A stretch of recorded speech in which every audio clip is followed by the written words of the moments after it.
Hallelujah, praise the lord. প্ৰভু যীশুৰ মধুৰ নামত আপোনালোক সকলোকে স্বাগতম জনালোঁ।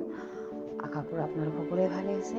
প্ৰিয় বিশ্বাসীসকল, ঈশ্বৰে সুন্দৰ দিন, সুন্দৰ বতৰবিলাক আমাক দি আছে, তাৰ কাৰণে ঈশ্বৰক ধন্যবাদ দিওঁ। আজি দিনটোৰ আশীৰ্বাদযুক্ত হ'বৰ কাৰণে ঈশ্বৰৰ বাক্য আমি চাওঁ। আজি বাক্য আমি লৈছোঁ দ্বিতীয় ৰাজাৱলী 2:12। সুন্দৰ ঈশ্বৰৰ বাক্যই আমাৰ কাৰণে কৈছে, এলিচাই তাকে দেখি, হে মোৰ পিতৃ, হে মোৰ পিতৃ, ইজৰাইলৰ ৰথ আৰু তাৰ আশ্বাৰোহীবিলাক, এই বুলি চিঞৰি ক'বলৈ ধৰিলে। তাৰ পাছে তেওঁ এলিয়াক আৰু দেখা নাপালে। তেতিয়া তেওঁ নিজৰ চাদৰ ধৰি ফালি দুডোখৰ কৰিলে। Hallelujah, praise the lord. ইয়াতে আমি সম্পূৰ্ণকৈ পঢ়িলে গম পাওঁ, এলিয়া যেতিয়া স্বৰ্গলৈ উঠি যায়, তেতিয়া এলিচাই আশ্চৰ্য কাৰ্য তেওঁ যিটো কৰিছিলে, এইটোৰ বিষয়ে ইয়াতে লিখা আছে। এলিচাই এলিয়াৰ অনুকৰণ কৰিছিলে। এলিচাৰ লগত এলিচাই ভাবিছিলে যে এলিয়াৰ অলপ আশীৰ্বাদ যাতে পায়, সেইকাৰণে এলিয়াৰ লগত থাকিছিলে, এলিয়াৰ লগত ঈশ্বৰৰ কামবিলাক কৰিছিলে, এলিয়াৰ লগত থাকিছিলে। সেইকাৰণে তেওঁ এলিয়া যেতিয়া এলিচা মোক বিয়াৰ আগতে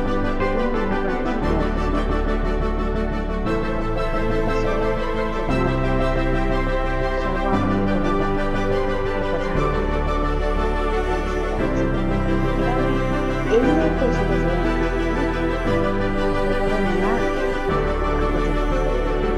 কি বৰ খুজিবা।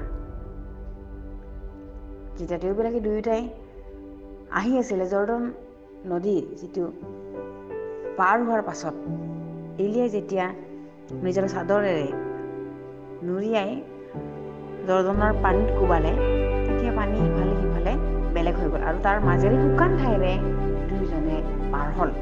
তেতিয়া এলিয়াই এলিচাক ক'লে, মই তোমাক কি কৰিম আৰু মই যোৱাৰ আগতে তোমাক কি বৰ লাগে? তেতিয়া এলিচাই কৈছিলে যে বিনয় কৰি আপোনাৰ যিটো আত্মা, যিটো দুভাগ মোক থাকক বুলি কৈছে। কিন্তু এলিয়াই ক'লে, এইটো তুমি দুখাই থোৱা, আৰু যদি তুমি মোৰ স্বৰ্গ আৰোহণ গুচি যোৱাটো যদি দেখা পোৱা, তেন্তে হ'লে হ'ব, তেনেকুৱাই হ'ব, এনেকুৱা বুলি। যেতিয়া অগ্নিময় এখন ৰথ ঘোঁৰা ওলাই আহি দুজনকে পৃথক কৰিলে, এলিয়া আৰু এলিচাক পৃথক কৰিলে, আৰু ধুমুহাৰ বতাহত এলিয়াই এই ৰথখনত স্বৰ্গলৈ উঠি গ'ল। Hallelujah, praise the lord. এইখিনি কাৰ্য এলিচাই দেখা পালে। হালেলুয়া। তেতিয়া সন্মুখতে, চকুৰ সন্মুখতে যেতিয়া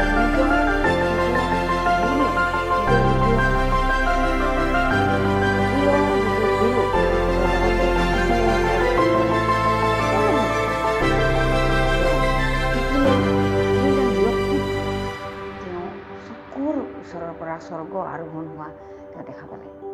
বিশ্বাসীসকল, আমাৰ সন্মুখৰ পৰা যদি আমাৰ প্ৰিয়জনক, আমাৰ পালক বা আমাৰ নিজৰ এজনক যদি স্বৰ্গ আৰোহণ কৰি লৈ যোৱা আমি সন্মুখতে দেখা পাওঁ, তেনেহ'লে আমাৰ কেনেকুৱা লাগিব? আমাৰ চকুৰ সন্মুখত যদি এনেকুৱা স্বৰ্গ আৰোহণ হৈ লৈ যায়, তেনেহ'লে আমাৰ কেনেকুৱা লাগিব? বিশ্বাসীসকল, তেতিয়া চাগে এলিচাৰ বহুত দুখ লাগিছিলে, বেজাৰ লাগিছিলে, শোকাকুল লাগিছিল। কিন্তু তেওঁ দেখা পালে, আৰু যিটো বৰ তেওঁ খুজিছিলে যে এলিয়াৰ তোমাৰ আত্মা এলিচাত থাকক বুলি তেওঁ যিটো ভাবিছিলে, আৰু এলিয়াই কৈছিলে যে মই যদি স্বৰ্গ আৰোহণ কৰি যোৱাটো দেখা পোৱা হওক। এলিচাসকল আৰু এলিচাই দেখাও পালে যে এলিয়াই সেই অগ্নিময় যিটো ৰথ, ধুমুহাৰ বতাহত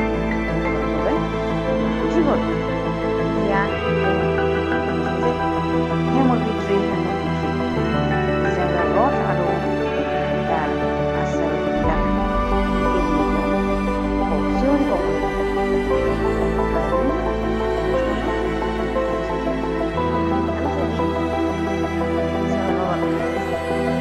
লাগি থাকোঁ কৰোঁ, প্ৰাৰ্থনা আৰম্ভ লাগি থাকোঁ, বাইক কৰা যেতিয়া দুইজন